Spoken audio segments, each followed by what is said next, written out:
Welcome. I hope everyone enjoyed themselves last night with the great music that we heard at McCaw Hall, and I hope you didn't enjoy yourself too much after the great music that we heard. It's my great pleasure and honor to introduce Dr. Clare Fischer. Thank you.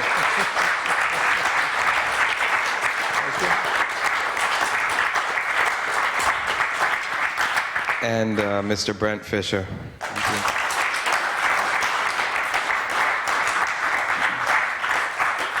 I haven't gotten used to the term doctor yet. That was an honorary degree that was given to me by my alma mater, Michigan State University. But the only time I call myself doctor is when I go to a restaurant and I want a good reservation. Then I say Dr. Fischer and his wife. Well, that worked out well for me, because now when they say Mr. Fischer, we know who they're referring to. He's the doctor and I'm Mr. Okay. Well, I'd like to start off and ask you if you can give us a little history about your father and what he's been involved with musically. If you get him talking, he'll never stop. Well, that's what we're here for. I see, okay. You can cut in anywhere you like, trust me. One thing I think you should know about my father is that he's not dead yet. One of the ways in which he was able to become such a good writer was that when he was in high school, he ended up playing almost every single instrument in the orchestra. His teacher, whenever he needed a part played in a song, would give him the instrument and a fingering chart, and he would learn it. And that was a tremendous educational influence. Also orchestrationally. Yes, to learn about the different features and peculiarities of every instrument. It was also at that time when he was in high school that he met his true love, his wife right there, Donna. She played viola in the orchestra and I played cello, and that was right there. But they did not get married right out of high school. Her mother would not let him marry her because he was a musician. No, she was a classical musician, and to her I was a jazzer. Yeah, that's... She was snobbish as hell. And I'm sure there are jazz musicians today... You're wrong, Mother. I'm sure there are jazz musicians today who won't let their kids marry a punk rocker or heavy metalhead or something. Same thing. Anyway, he got his master's degree from Michigan State University and moved to LA in the 50s. In 1958, ended up working, he had his own big band, worked for other big bands, worked as a writer, backing up also many famous groups of the times in the 50s and 60s, then got into the TV and film industry. And if any of you have watched any TV shows from the 60s or 70s, chances are you've heard him play. Do any of you remember the theme song from the Columbo murder mysteries? Yeah, that was before synthesizers, before pitch bend, on organs. There used to be a felt strip, and you could move your finger along it, and it would go up and down in pitch. And that's him moving his fingers along to da dee da da dee da da dee da da. Yeah. Columbo. That's a lot of sliding. Yeah. And played on the Brady Bunch, just about every movie, every major motion picture that was recorded in the late 60s and all through the 70s. And he was in on all the developments that took place in organs and keyboards. Once it got to synthesizers, though, he was not quite interested anymore, because there's something about the organ and the keyboards that still have an orchestrational use. Synthesizers and sound effects were not as appealing to him as the more the musical qualities, orchestrational features of the original keyboard instruments. I, however, got into that a little bit. I started out as a drummer. He was nice enough to get me a set. I was playing on cardboard boxes and stuff when I was 3 years old. He got me my first drum set when I was 6, and then I picked up electric bass later on. I got interested in that. Eventually still got my degree in percussion, symphony percussion, timpani, vibraphone, marimba. these instruments, and but continued working as an electric bass player. He has a Latin jazz quintet that he's had since maybe 1978 or 79. At one point, he was using an upright bass player, and it wasn't quite the sound he was looking for, and that was at the same point where I had just started becoming skilled on electric bass, and at that point, he decided he liked the sound of the electric bass more, and not just the sound, you get pitch from it. yeah. On an upright bass, if you get down low, all you hear is the thump. You don't get the pitch. But on an electric... And he made me earn my way into that group. There was no free ride just because I'm his son. He is merciless to anyone and everyone. You must do it. His favorite saying was, there's only one level, and that is professional. So that was great experience for me, because I had to, you know, my butt was on the line every gig. It didn't matter that I was 16 and working in these little nightclubs with his band. We still had to, everybody had to pull his weight. Anyway, I did get into computer music sequencing in the 80s. I got myself a really nice studio. I had everything. That was before Digital Performer and Pro Tools and all that stuff. Everything was just simply MIDI at that point. And I found for myself that I was not quite as adept at computers as I would like to be. So I sort of got out of that, and at the same time my musical interests expanded, and I became interested also in, as I was working with him, all the projects that he's done for the past 25 years, I've been involved in either as a musician or as maybe a contractor or project manager, acting as his manager. Yes, it's called nepotism. Exactly. And so that made me able to absorb all the different things that I saw him working with, learning, not through personal experience playing the instruments myself, but learning everything that he had taken from how to write for an alto clarinet, or the different possibilities with every little instrument in the orchestra, including some of the unusual ones, which are his favorites, which you don't see in many of the orchestra. There are quite a few instruments that are out there that people don't use very often. For instance, bass saxophone. And so I became interested in that, and so you could say kind of that electronic and computer music was old school for me, and new school is writing for instruments now, because I've only been doing it for about 12 or 13 years, and really just seriously and professionally in the last 5. But I think it is the place where I want to be, where I feel the most comfortable. And so anyway, after that... So without further ado... After that, he started writing string arrangements himself for different Prince. people, it started with Rufus and Chaka Khan, if anybody remembers them from the 70s. Did something for Santana, for the Jackson 5. Remember the Jackson 5 before Michael Jackson? And then the work for Prince started. There were a CD for Paul McCartney. Actually, it was still an LP. I think they still had LPs back then. And then the work for Prince started in '85. The first thing that we did for him was the Parade album, and that was together with a movie called, what was the name? Under the Cherry Moon. That was the movie that he made after Purple Rain. And then Prince produced a CD, the first English language CD, for a Canadian lady who was only singing in French usually. Her name was Celine Dion. And he asked my father to write a string arrangement for her first English language album, which he produced. Since then, we've worked with quite a few other people: Drew Hill, Tony Braxton, Natalie Cole. That's also at the point where he got his doctorate from his alma mater. And in the middle of this whole thing, in the early 90s, is where he re-met up with Donna at a high school reunion. And after... That's the greatest thing that ever happened to me. After nearly 45 years of being apart, they now have been married for the last 12, 13 years. 13 years. Yeah. And I'm 77 and she's 75, so it's late. But they're happier than ever. Anyway, we work together on charts now. Sometimes he'll write things by himself, I'll write things.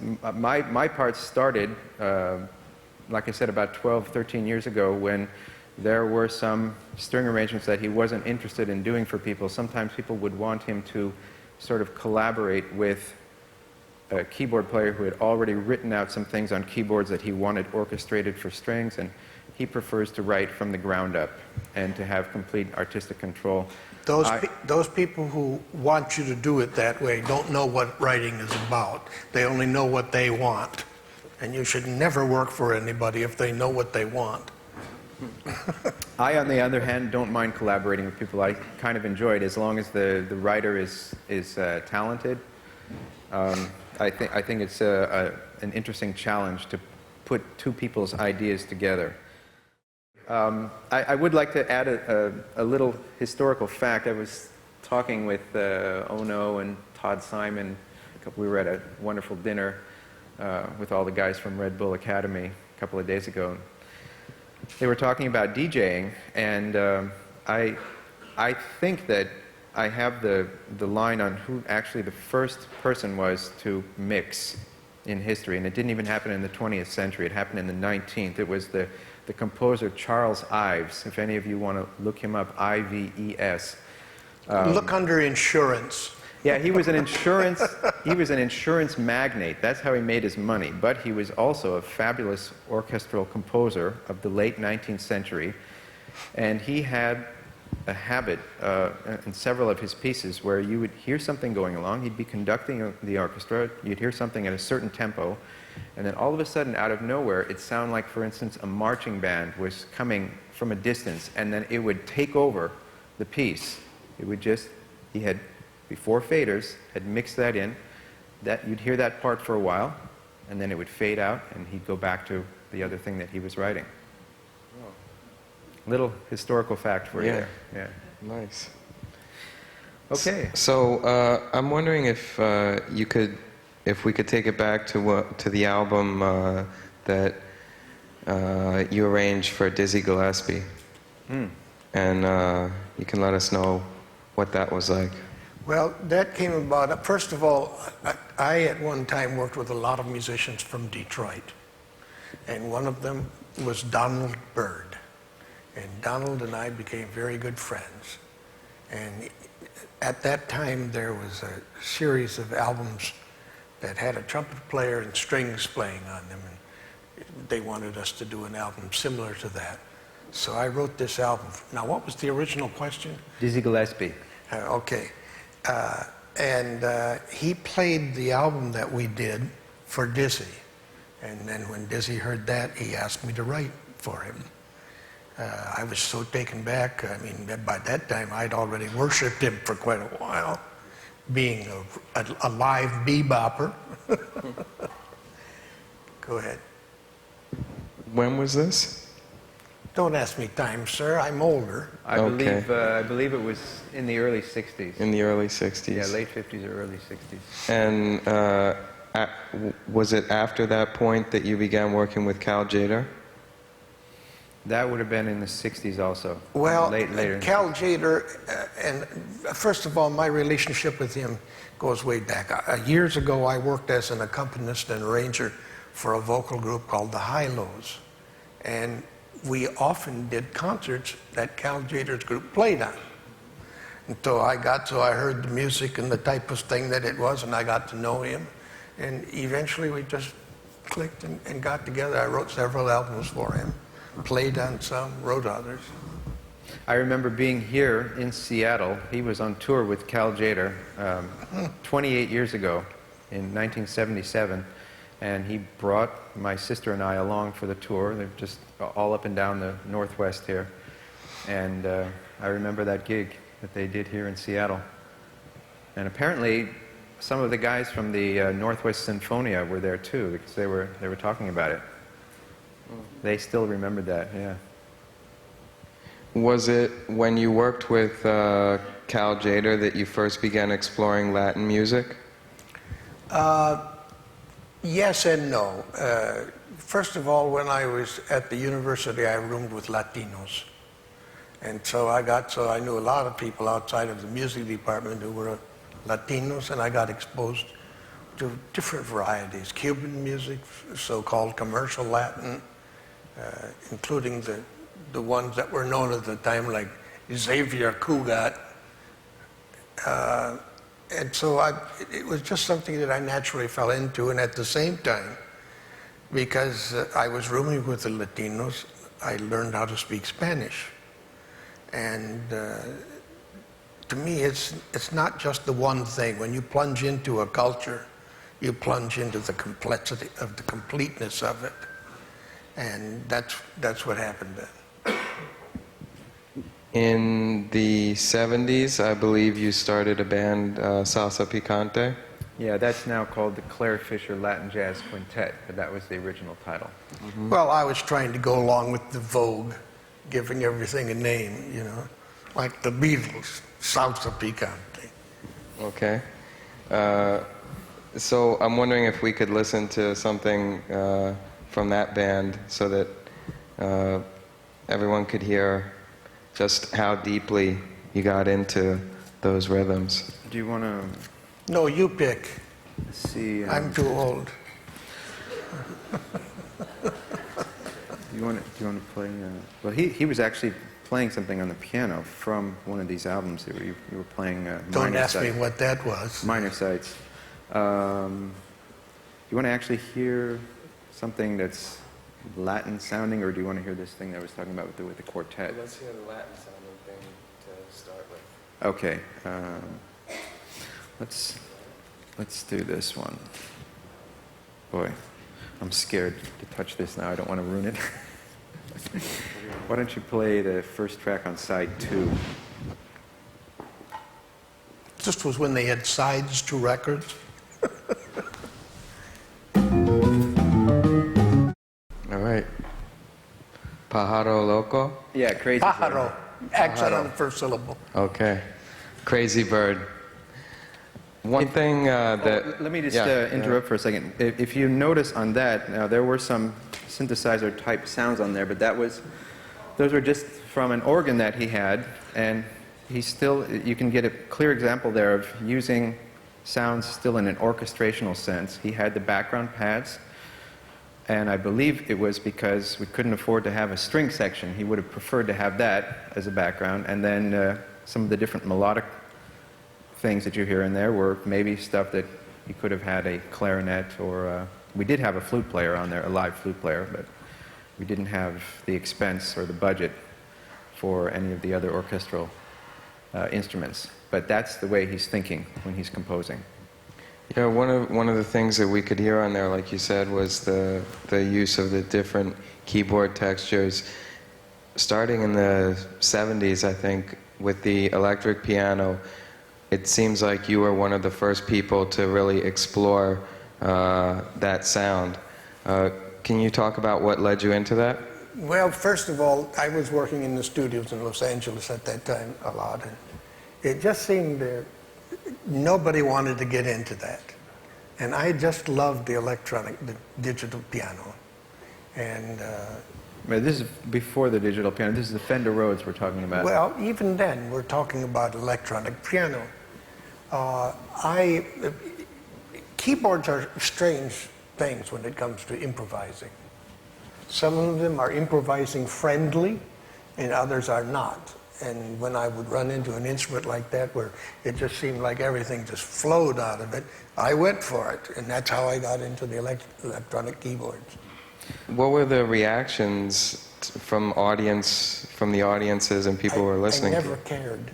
They never cared? No, he never cared with the reaction. Oh, you never I cared. think his main reason was he got tired of playing on substandard quality pianos. Oh, they were worse. You know, you go from club to club, and my God, this is a... But as long as you had a Fender Rhodes or some sort of a digital keyboard that was in good shape, you could be assured of the quality. Consistency. Yeah, it's going to be consistent. So it gave you that consistency when you were on the road And you kept the same roads with you when you were traveling? No, I think, but at that time the Fender Rhodes was quite common. Sometimes they would provide it, sometimes we would bring it along. Yeah. Yeah. Depends upon how far it was. Right. And then as new keyboards came out on each successive record, listed on the back, there's always some new, at least through up until the early 80s, there's a different keyboard, it seems like, on every album. Well, I did a lot of work for Yamaha at that point, and so they kept coming out with things, and I kept using them. And that's how I got into the electronic keyboards. I've never been interested in, first of all, I always loved it when I worked on a recording session where there would be somebody who was a person who could program. And I could play the instrument, but I never was interested in going through the electronic knowledge to get and program it. And so that's how it happened. Let's talk about some of the arrangements that you did, the string arrangements for, I know you did something for Tony Braxton. Yeah. Now, were you actually working from, in the studio there? Or? The typical way that it has always worked, not just with Tony, but with most everybody, is they would send us something, and we like to ask them to send us something that's as close to what their final mix is going to be, minus having the orchestra on there. So they've already recorded all their rhythm tracks, put their... And then he would transcribe it, and then I would write the arrangement to a transcription. They'd send us a tape, and I would take down everything, note for note, the vocal lines, the guitar solos, bass lines, drum beats. If there was a drum fill in there, he wanted me to write it out. And the idea is that he likens what he's doing to fitting the pieces of a jigsaw puzzle together. And so if I point out to him every little part that's happening, every little line in the background, then he can see where the spaces are and fit the puzzle pieces together. That way he doesn't step on a vocalist with one of his string or woodwind lines. And yes, a famous statement at that time were guys who wrote over arrangements. So how do you... This will make more and more sense. Remember this 10, 15, 20 years from now. You were mentioning that, in the mix, they might pull down the whole arrangement. Do you have any control over that, or when in the mix down? Well, that depends upon how close you are to the people you're working with. But most of the time, they just had that feeling of omnipotence, that they had the right to make every damn decision that was there, and it was only, excuse me, I'm a bitcher. It's not just Fisher, but a bitcher. And I would always have to deal with those folks until finally they got tired of me complaining and backed off and let me do what I wanted to do. There's no sense in doing it. And this is not a matter of self-preoccupation or conceit. If you allow somebody to doctor your product, it's like becoming a whore. And it's not the right thing to do. And yet, that's what they... See, a producer thinks that if he's going to have that position of producer, he must say something. Even though he has nothing to say, he must say something to tell you how to do it. And boy, they are a pain in the culo. I can give you a clear example of that. There was one time when I was taking a little holiday training through Europe, and I called him to check in. He said, "You know what? We got a call from Robert Palmer to do something, and I need a transcription." And I said, "Well, where is he right now?" And he said, he's in Milan, Italy. And so I said, "Well, I'm in Switzerland. I'll just take the train down there." So I took it down. I went to his studio. They gave me a tape. I stayed up all night, wrote out everything, and they sent it over to him. He wrote the string arrangement. Later on, when we got the record back, we found out that they had changed a couple of key chord progressions at the end of the song. They were now completely different from the written music that I had sent to him. Everything that the orchestra was based on had now been sort of obliterated at the end, but they kept the orchestra tracks there. So now you have an orchestra set to one set of chord progressions, and there's something now completely different going. And that didn't seem to bother that particular producer that we were dealing with at the time. They're producers, not listeners. And it just got released that way. And that's these are some of the funny things that happen. I don't think they're funny. Strange, unusual. Better choice of words. Now, you were mentioning about the transcriptions that you do, and before everyone came up to the hall, there was something very interesting that happened. We were listening to an old recording, live recording of the Cal Jader group, and after listening to the song, Dr. Fischer came over and played the song just from not from remembering it, but from listening to what had happened and replaying it. But exactly. That wasn't difficult. It was my song. No. That wasn't your song. That was written by Dave McKay. I beg your pardon. I stand. No, the point that we're trying to make here is that to develop your ears to the point where you can hear, it's like, I always liken it to, we can look around the room and see colors. I can see that that's red and that's black and that's gray there, but you don't always, not everybody has the capability to hear something and say, oh, that's an E flat major 7 chord with a raised ninth and... Heavens. But that's a key ability to be able to hear music. So he heard the song, he understood what the notes were without having actually remembered it, because he played it more than 30 years ago. He doesn't have the written music in front of him, but he was able to hear it and realize what the notes were and then play it back. And that's something I would strongly suggest to anybody. A working knowledge of a keyboard will give you capabilities that you never even knew existed. They will bring out your creativity, and also, I find, make things go a lot faster when you're trying to work out your own original material. Besides that, when you start thinking about harmonic structures, first of all, I started classical composing when I was 11 years old, got into jazz writing at about 13, and as I developed, I ran into a wide variety of different types of things, and ultimately ended up doing what they call Latin jazz, and that went along with my meeting the guys who spoke Spanish and what have you. And those are always trips. It was important to me. I heard so many people, for instance, write music for Latins, and it just seemed like they didn't understand what the hell was going on. And I think you ought to have a good idea of what is going on before you offer to do that. Just as when you learn a foreign language, you want to try and have a good accent so that people will understand. Anybody here speak a foreign language?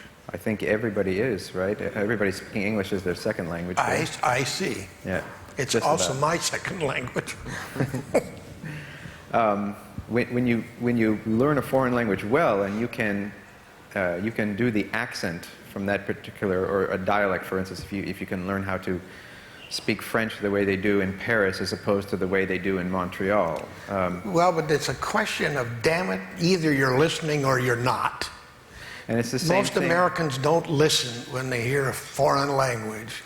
And so you get so that you say, yo puedo hablar español así. They don't get the idea of what the delivery of any of the language is, and boy, it's faulty as hell. I'm sorry, I swear too much. Anyway, the point is that's the same thing is true musically. I got into many different styles of ethnic musics, first starting out with Latin jazz and the Brazilian music, and then that sort of made me realize that there are certain things that you have to unlearn about what you know from music to be able to deal with music from a different culture and do it, let's say, authentically or idiomatically correct. And that makes it more comfortable for you to work with the people from those countries as well. And it also gives you the ability to merge musics from different countries. We have, he had taken an old traditional German folk song and turned it into a Latin mambo for his Latin jazz group, complete with the lyrics. We have vocalists singing in German. And then years later, he took a traditional Japanese folk song and merged that into a Brazilian samba. And we have those here somewhere. I think we could play one of them later if you want. Let's hear. But I think you had some other things you wanted to play also. I don't care. Play whatever you want. It's up to you then. I'm just sitting. Let's hear what you were talking about. Okay, I'll just play you this is quite a long song, so I'll play you the first section of it. The first 26th. Yeah, something like that. Oh, that's right. I've got a microphone here. Let's see. Okay, number 8.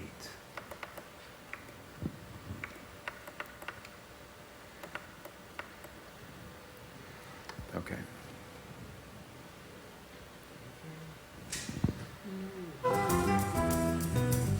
To me, it's always been very important to be doing the language that the music is written in.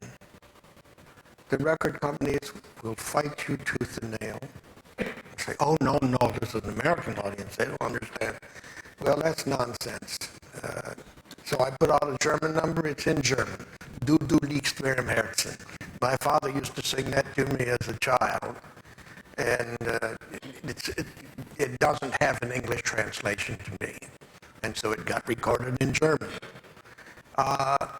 The strange thing is that they keep saying, well, nobody will ever understand any of that. So here I am performing with my group down in Mexico City, and they're yelling this German song, du, you know, play that number. And I'm saying, well, how come they're all so damn wrong?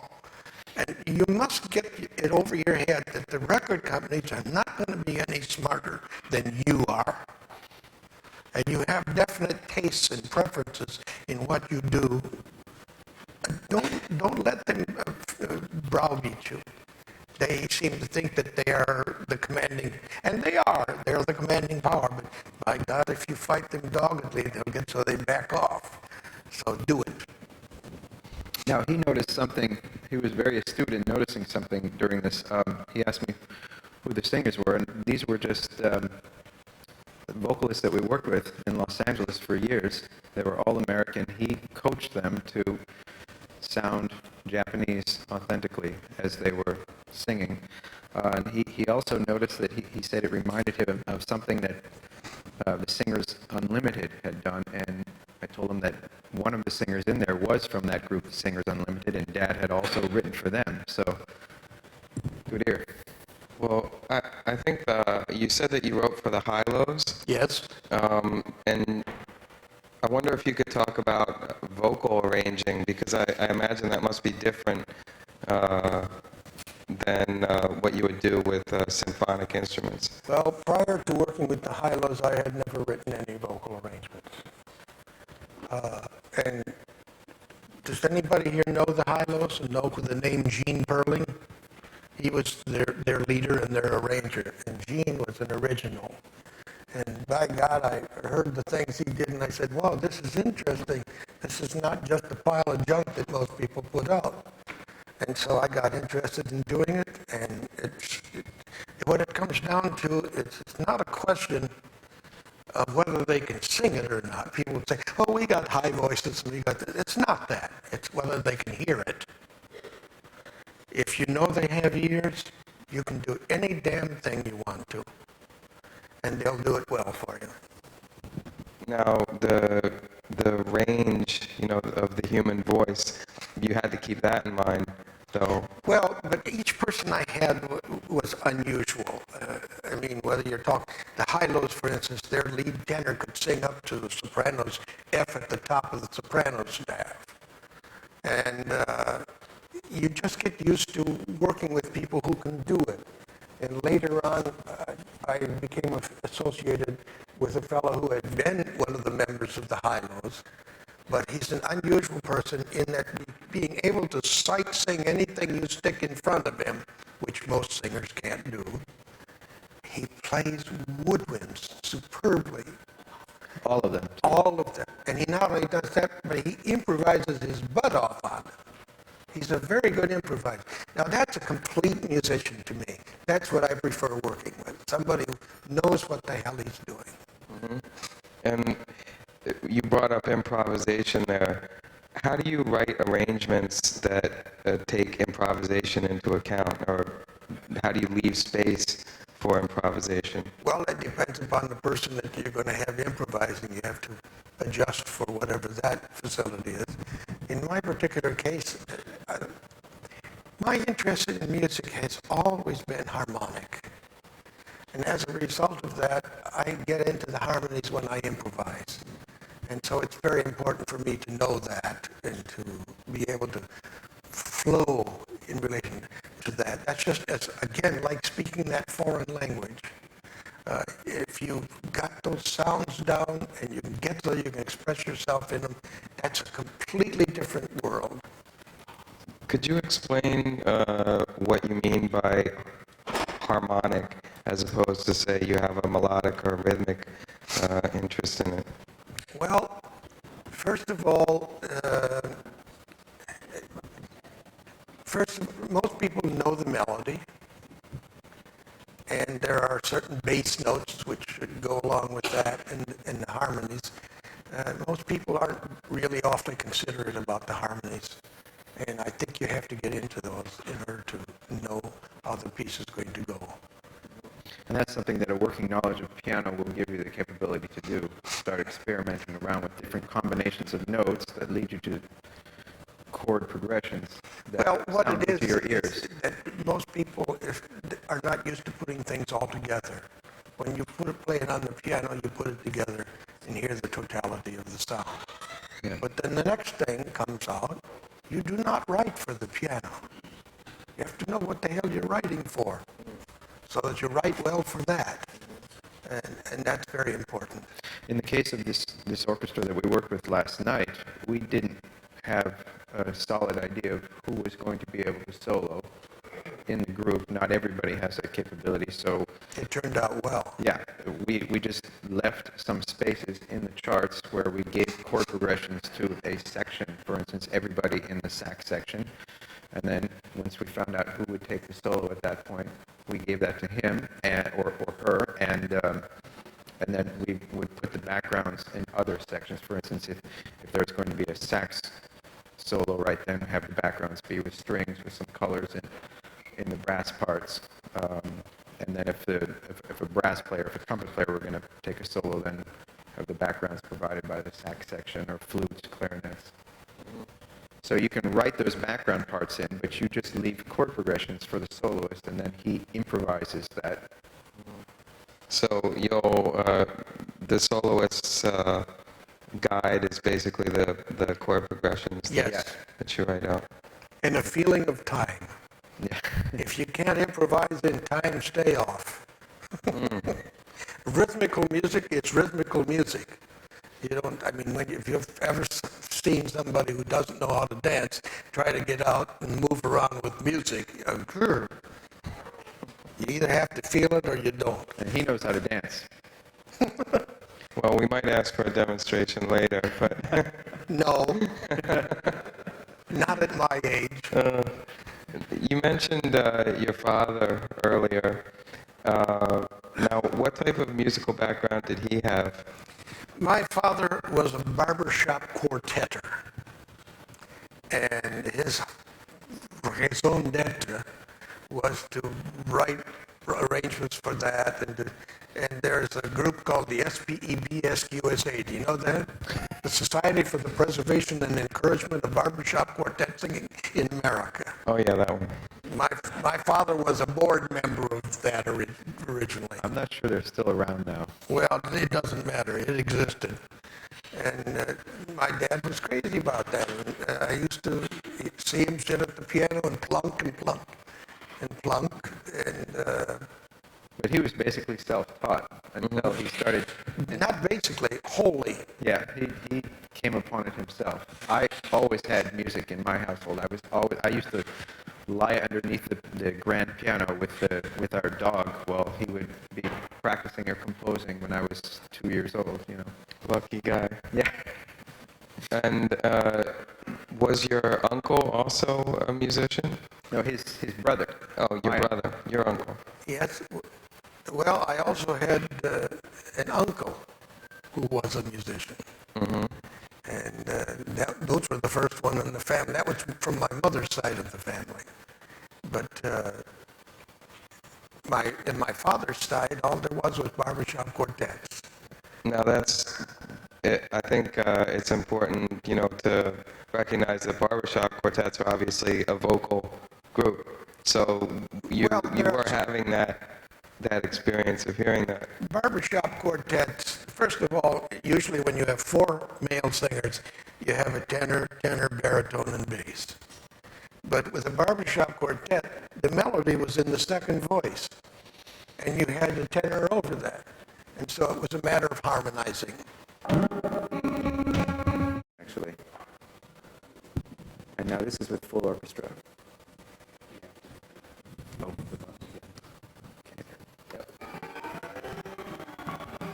As you can see, my writing for this type of stuff is greatly influenced by my classical composing. You just can't say I grew up on Duke Ellington or something. I've got Shostakovich, Prokofiev, Bela Bartok, the whole works. Those are all a very important part of my early training and exposure, so they're part of me. What was the process for making what we just heard? Did you get the vocal track and then the vocal and the other instruments that you heard on there, the bass, the little rhythm, the rhythm that they yeah. put, yeah. And you transcribed that? Yeah. This was very sparse as far as the stuff that they sent. Just the singing, the bass, and those little bit of electronic percussion that you hear there. And so everything was written around that sketch that you got. Yeah. And you would send back the recording. And did you also do the mix that we heard? Were you involved with that? Not really. I expressed what I would like to have happen, but you can't be there and there again. You're fighting with the record company. Well, no, in this particular case, there was no record company. Prince had complete control, but he would do the final mix. There would be an occasional time where he would ask us to mix something, but that would still just be a rough mix for for him to use as a guide, just so he would know which orchestral colors were important to my father to be brought out at that point. What do you think of Prince's bass playing as a bassist yourself? Well, he's a talented guy on almost any instrument. When you call Paisley Park Records and you're put on hold, you can hear all these great songs that he's recording. Sometimes he's just playing guitar, accompanying himself. Sometimes he's playing the piano. So I think he has... He's sick. He has skills on... Yeah, he has skills on, I don't know, every basic electronic instrument, yeah. Mm-hmm. And who were some of your influences as a bassist? Because you really, I understand you've been developing an actual bass guitar. Is that? No, I've been testing, and I'm going to be presenting this instrument that's made in Germany by a bass maker. It's a completely new design. My main influence on electric bass was Jeff Berlin, but he plays just a standard 4-string bass. I got interested in 6-string later on because there were so many more chordal and range possibilities. On the 6-string bass, I can cover more or less 2/3 of the piano, whereas a normal bass has just a very small area of the range There are covered. sometimes when, with that many strings, he plays just like a guitarist. He's strumming chords, and they're hip. You have a lot more possibilities that way, but this man that I discovered in Germany, there was a company called Frameworks Guitars, and they had been making guitars with the shape or the outline of a guitar without actually having the body all filled in. So it's very lightweight, it's good for traveling, and it's collapsible too, so it packs up very neatly.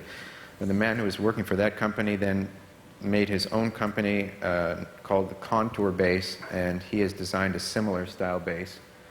And it's also collapsible. It weighs 4 pounds, or roughly 2 kilos, which is about 1/4 of the weight of a normal bass. So it saves me probably $2,000 a year on chiropractor bills for my shoulder and my neck and my back. And yeah, it's really easy to travel with. Do you have the DVD up and ready? Yeah, I think we've got a DVD that... This is a demo DVD that shows.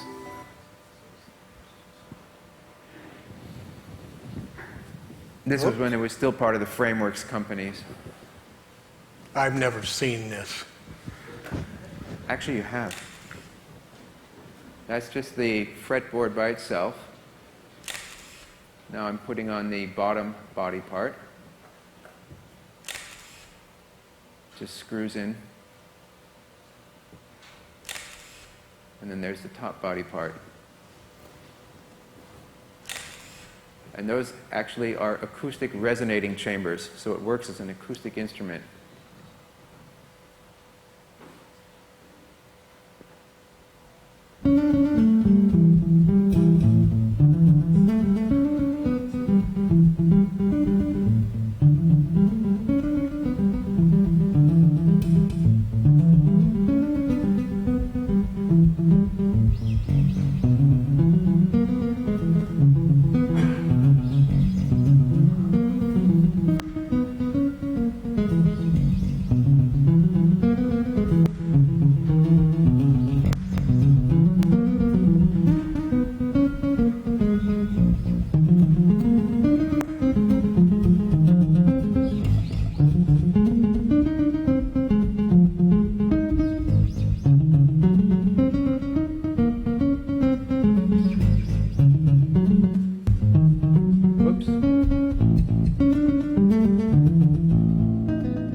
It's a track called...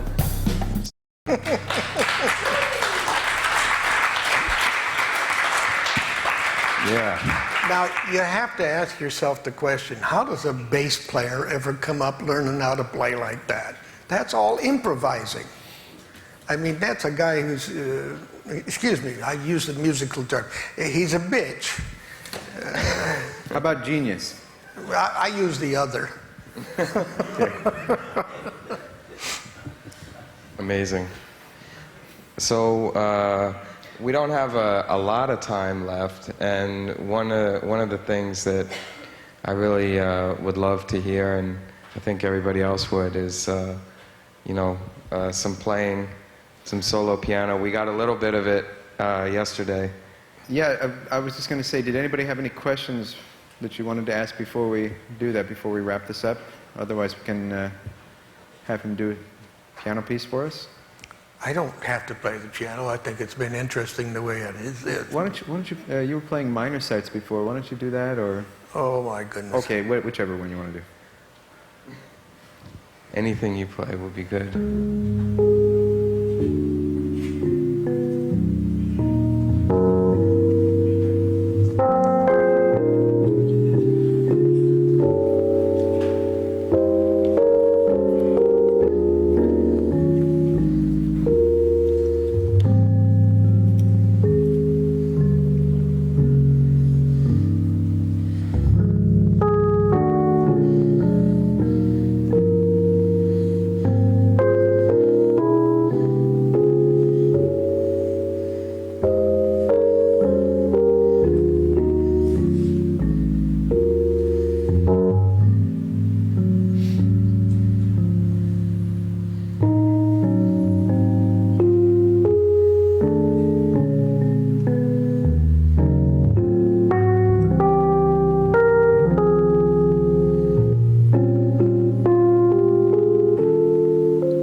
Thank you.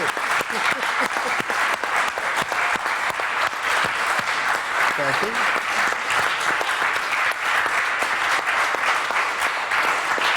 And then there's the opposite side of that.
Thank you very much.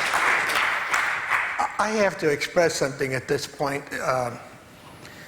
Usually when you get a person who is a jazz pianist, if he plays sophisticated type harmonic structures and music, he's not very good at the blues. Or if he plays the blues, he's not very good at the sophisticated stuff. Well, I spent He knows both. all of my teenage years working in a black club with a black group. I learned how to play the blues. And so I added that all to my thing, and I feel a lot more complete because of it. End of lesson.